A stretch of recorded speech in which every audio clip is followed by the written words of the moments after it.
Hey VC, it's your friend Eric Weinbender here. Today is my go at the vinyl community project of shining a greater light on the Blue Note 4000 series. This is quite the project, quite the endeavor, and I guess in this situation, the vinyl community is quite literally that, a community, because it's going to take everyone's collection to eventually showcase all the wonderful music in this 4000 series. So I'm up, and it's Donald Byrd 4048. Like a lot of Donald Byrd albums, a pun or wordplay is used. This is Bird in Flight, there's Bird in Hand, and etc. etc. That's not the point today, because the point is this album. I guess my goal here today, because even if I wanted to, I'm not going to be able to wax poetically or describe jazz as eloquently as I would like to, or as some people can within the vinyl community.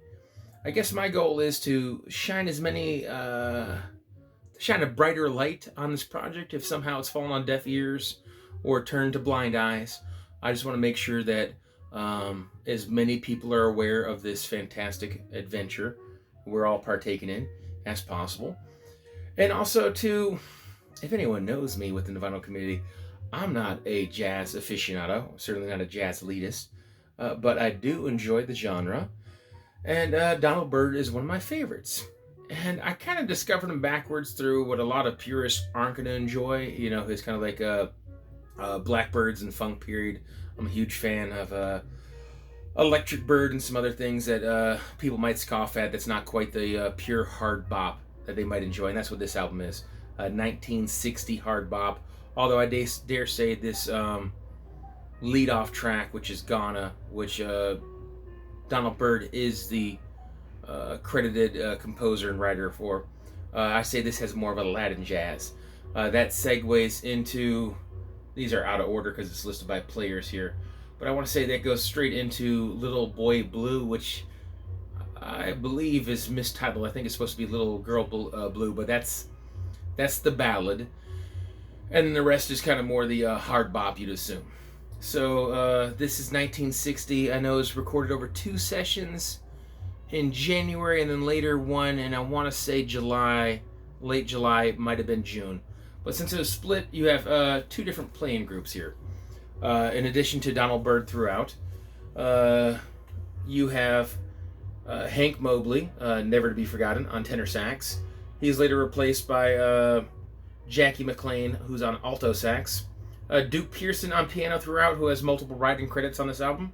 Doug Watkins on bass for the first sessions is replaced by Reginald Workman. And then Lex Humphreys is on drums throughout. I think Lex Humphreys at periods of this album shines brightly, and I really enjoy it.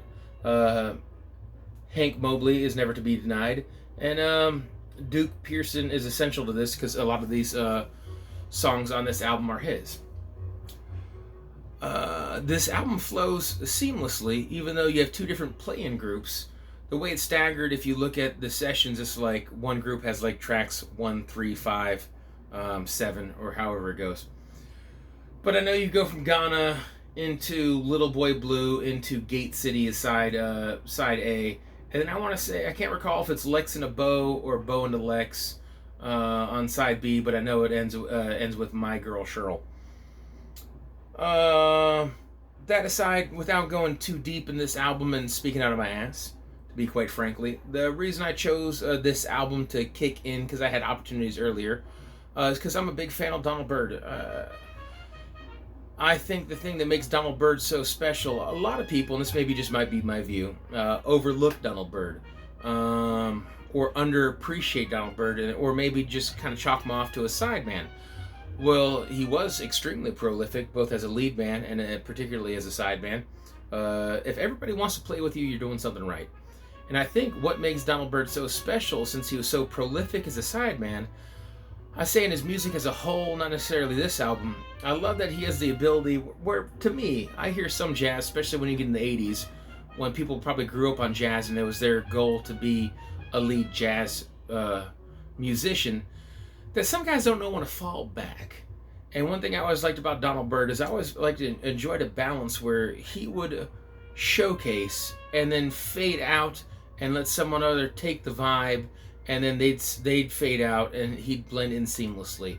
And even on stuff like what's not playing right now, on the next song, when he has a ballad, even on the softer stuff, when he showcases, there's almost periods where he like pops his instrument, and then to like captivate you, but then it like mellows out, and then you're kind of like caught with the ever evolving notes he's playing, and then he might bring it up to a crescendo, and then pass that off, and someone will pick up on that vibe, and they'll drop it off. But I don't want to get to the point where I'm speaking outside of my out of my ass. But I'm a big Donald Byrd fan, and for novice ears, I really enjoy it. And he's probably one of the artists that led to me like, oh, well, I enjoy Donald Byrd. Hank Mobley's well known, and he plays with him. Let me check out Hank Mobley. And then you go down the jazz wormhole, so to speak, which everyone started somewhere. And if I'm being honest, I started with Donald Byrd. Enjoy the music. Enjoy this series. A big thank you to everyone who's partaken within this series.